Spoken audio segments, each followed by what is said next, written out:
22h30 passées, les agents de la sûreté publique sont sur le qui-vive.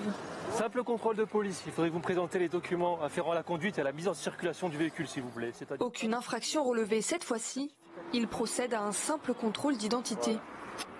Merci. Suite aux accidents de la mi-décembre dus à une consommation d'alcool et une vitesse excessive, le gouvernement a souhaité renforcer le dispositif en principauté. 2 fois par nuit, et ce jusqu'au 5 décembre, des agents procèdent à des contrôles dits de sécurisation. Ce soir-là, une dizaine d'arrestations. On a beaucoup de verbalisation ou de comportements dangereux, principalement de 2 roues. C'est le franchissement de ligne continue, ça c'est le dépassement dangereux. On se sent tellement à l'aise sur un 2 roues qu'effectivement on adopte un comportement qui est totalement anormal et donc qui est susceptible d'être verbalisé. Depuis 2 semaines, 160 comportements dangereux ont été relevés par la sûreté publique. Principalement des excès de vitesse et des dépassements dangereux, sans oublier la conduite sous l'emprise de l'alcool. Des dessins un peu, des ateliers créatifs beaucoup. Dans ce chalet, une ambiance de fête et de simplicité règne entre les enfants. Un moment apprécié par tous, et notamment par Ruben, passionné d'activités manuelles. Ça représente un sapin où il neige dessus. C'est marqué Joyeux Noël et j'ai mis des paillettes autour pour faire joli. Bien sûr, dehors, beaucoup ont déjà hâte de pouvoir à leur tour se détendre. Au cœur du marché de Noël, c'est un peu le village rêvé des enfants.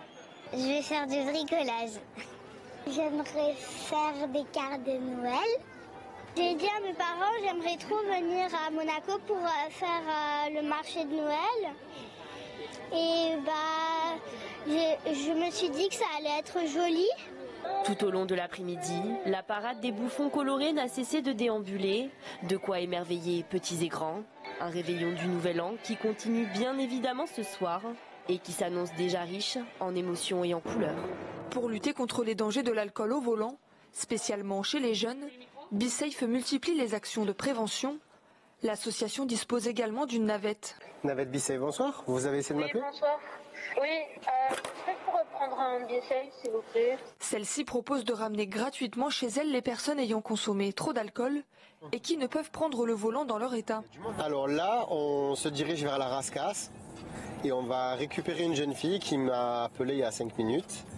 Et elle a besoin d'être ramenée à la domicile pour éviter de conduire en ayant consommé de l'alcool. La navette BeSafe circule le week-end entre 1h et 5h du matin. Olivier, le chauffeur, peut récupérer jusqu'à 30 personnes par nuit. Ça fait beaucoup de trajets, mais c'est surtout beaucoup de personnes qui sont peut-être sauvées d'un accident. Donc c'est plutôt comme ça que je vois les choses. C'est pas le nombre de trajets, c'est le nombre de personnes qu'on peut sauver et d'accidents qu'on peut éviter. Avec l'arrivée de la nouvelle année, beaucoup ont les yeux rivés vers les dates des jours fériés. Et 2025 est une année prolifique. Oui, j'ai tendance à regarder en début d'année pour prévoir un petit peu mes week-ends. Et là, je sais que le 1er mai, c'est un jeudi. Donc je pense que je vais essayer de poser mon vendredi, si mon stage le permet, pour pouvoir partir à ce moment-là. Avant mai, vous pouvez déjà bénéficier en janvier d'un week-end de 3 jours, avec le lundi 27 pour la Sainte Dévote, puis suivra le lundi de Pâques en avril. Et enfin, le jackpot sera comme souvent au mois de mai. Là, je vois que déjà le jeudi 1er mai, c'est la fête du travail, ce sera férié.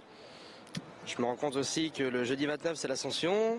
Si je pose par exemple mon jeudi, le vendredi, je fais le pont.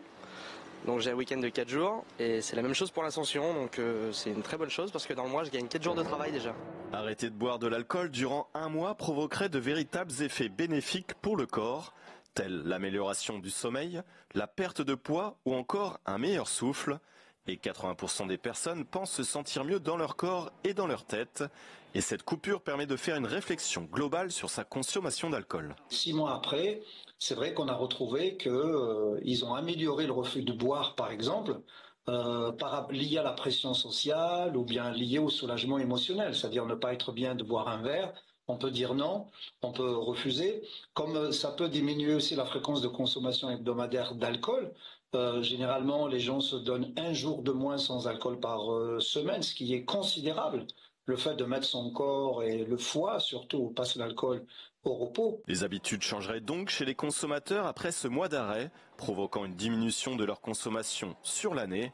Et autre motivation pour tenir jusqu'au 31 janvier, économiser de l'argent. Si les hôtels affichent déjà presque tous complets, ce taux de remplissage ne s'est pas fait sans compromis. Donc cette année, pour éviter d'avoir un planning un peu calme, j'ai anticipé.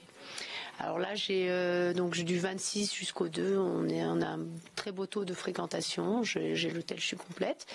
Et par contre, c'est vrai que là, à partir du 2, ça tombe un petit peu, donc je me suis adaptée, j'ai ouvert à la nuitée aussi. Mais cette concession semble se faire sans mal. La neige qui ne tombe pas en abondance fait désormais partie de l'équation. Comme on est assez haut en altitude, les gens ont l'habitude d'avoir quand même de la neige pour skier, mais c'est de plus en plus intégré qu'il n'y a pas que le ski. Voilà, la clientèle a évolué, on n'est plus sur du 100% ski sur toute la famille. En général, on a au moins une personne sur 3 qui ne skie pas. En avril dernier, la station avait fermé malgré une chute de neige de 2,5 mètres. En attendant, ici, on espère de nouvelles chutes d'ici la fin de semaine.